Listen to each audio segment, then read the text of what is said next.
Welcome back. This time we're talking about Doctor Strange, the 14th film in the Marvel Cinematic Universe, and the first to give us honest-to-God magic.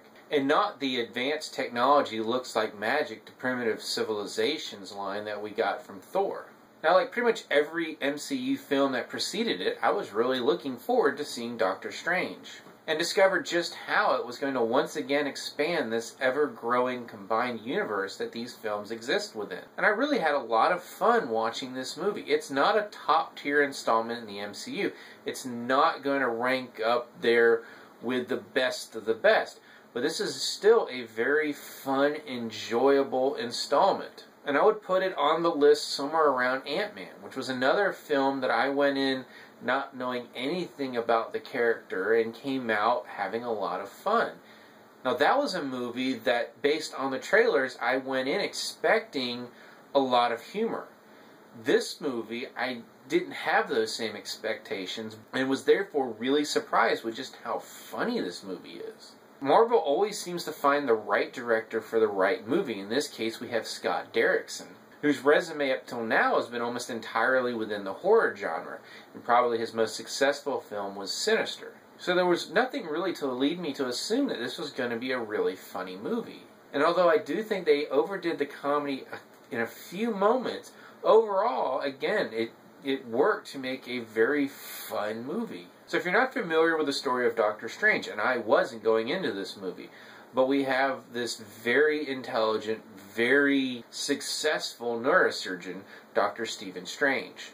He's basically at the top of his field, and more than anyone else, he knows it. And there's really no actor out there that can better portray intellectual arrogance than Benedict Cumberbatch.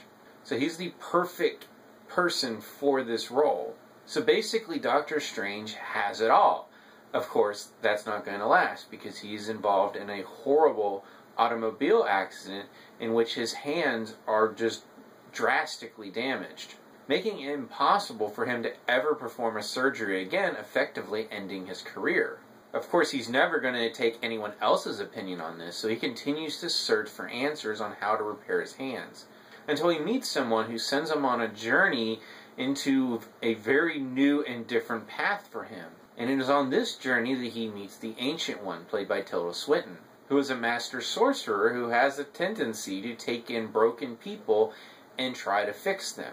One of them is Mordo, played by Chiwetel Ejiofor. And unfortunately, another one is Caecilius, played by Mads Mikkelsen, who's gone rogue and is trying to use forbidden rituals to connect our world with the Shadow World and its demonic ruler. And of course, Doctor Strange finds himself amidst all of this insanity. And like pretty much all of our other heroes from within the MCU, he's going to reach a point where he's going to have to decide if he's going to live his life and to help others, or live his life to help himself. So a lot of those other Marvel films, this is another origin story. And you would really think after so many of them, they would get pretty old. But they've done a pretty good job of finding new ways to tell the origin story of a hero. And this one has the added benefit of being the first to introduce true magic.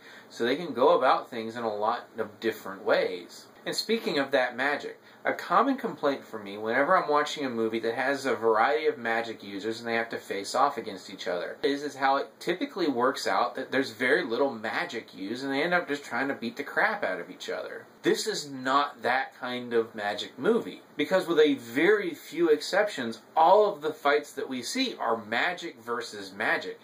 And the way they visualize magic in this movie is done really well.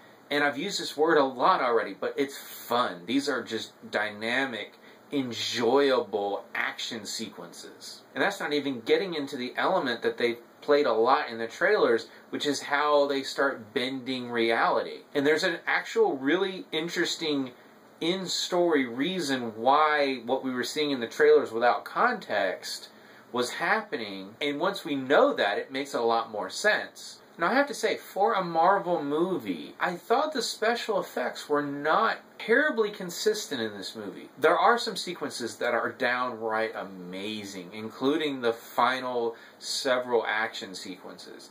But there's a couple that were actually almost bad. And that would be the first action sequence, as well as Stephen's car crash, and there's one other late first act sequence where I thought the special effects just weren't up to the usual standard I would expect from a Marvel movie. Now, I know almost no films are made in chronological order, but I had to wonder as I was watching it, there's a lot of very unique visual techniques used that I don't believe have ever been used before as they're used in this movie. So I have to imagine they had to invent a lot of this.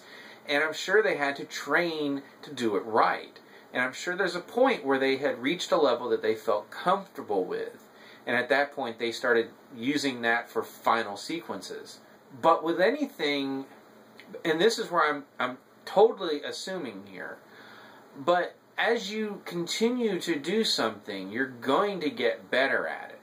So I think there was a level that they were comfortable with, but as they got more used to these techniques, it got better. Because there are some sequences, like if you take the final sequence and you take the first sequence, there's a noticeable difference in quality. Now, it's not terrible, but it's not great either. So I have to point that out. Now, the other thing that I would say is sort of a negative for this movie, and it's been kind of a common complaint with a lot of the Marvel films, is the villain.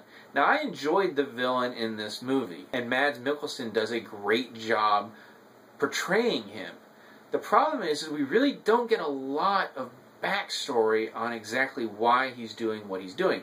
We're given broad strokes and allusions to things that were never told. And that's sort of a common thing with some of the other characters, including Mordo. Another character who we're told things about, but we never really learn a lot from him as far as specifics. Again, just allusions to things that happened in his past. But even with those complaints, this is a fun, enjoyable action movie and a solid addition to the Marvel Universe, and one that does indeed expand what we have known as that universe.